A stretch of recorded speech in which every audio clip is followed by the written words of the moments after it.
আসসালামু আলাইকুম। আজ আপনাদের দেখাবো চীন হাঁসের জবাই করা থেকে রান্না পর্যন্ত পুরাটাই দেখতে পারবেন আমার এই ভিডিওতে। এই হাঁসগুলো আমরা বাড়িতেই পালন করি। আমাদের 3টা চীনার হাঁস আছে এবং এখান থেকে একটা আজকে খাওয়ার জন্য রেডি করা হবে। এখান থেকে যে হাঁসটার ওজন বেশি সেই হাঁসটাই আজকে রান্নার জন্য প্রস্তুত করা হবে। এই হাঁসের গায়ে প্রচুর শক্তি, যেন পাখনা ধরে রাখাই যায় না। ওর গায়ের পুরাটুকু শক্তি দিয়েই যেন আমার হাত থেকে বেরোনোর চেষ্টা করছে। চীন হাঁসের মাংস খেতে কিন্তু খুব বেশি সুস্বাদু এবং আমারও খুব প্রিয়।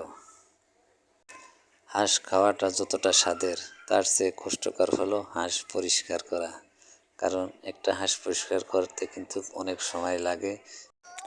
প্রথমে হাঁসের পাখনাগুলো উঠায় তারপর গরম পানি দিয়ে পরিষ্কার করা হয় এবং গরম পানি দেওয়ার পরেও সবটুকু ক্লিয়ারভাবে ওঠে না।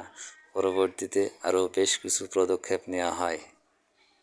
পরবর্তীতে চাউলের গুঁড়া দিয়ে হাঁস পরিষ্কার করার চেষ্টা চালানো হচ্ছে, তবে সবশেষে পরিষ্কার করা হয় কিন্তু অনেক সময় লেগে যায়, কারণ একটা হাঁস পরিষ্কার করা কিন্তু এতটা সহজ কথা নয়।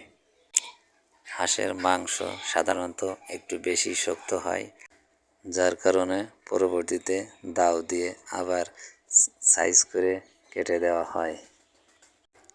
বটি দিয়েও যেন কাটতে চাচ্ছে না, অনেক কষ্ট হচ্ছে, কারণ হাঁসের মাংস তো একটু শক্তই হয়, তবে খেতে কিন্তু খুব বেশি সুস্বাদু।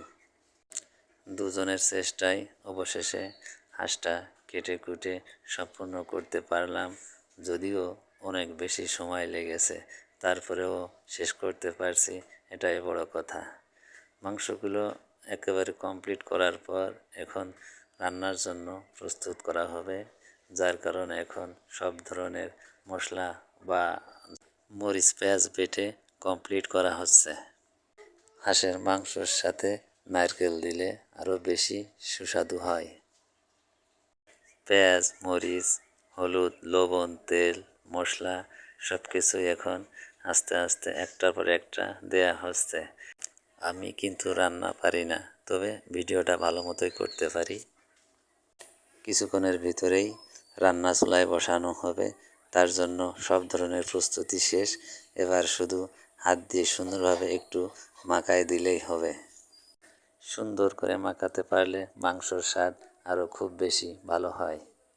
শেষবারের মতো 2-3টা আস্ত রসুন দিয়ে দেওয়া হলো, যাতে স্বাদটা আরেকটু ভালো হয় এবং রান্নার কাজ প্রায় শেষের দিকে।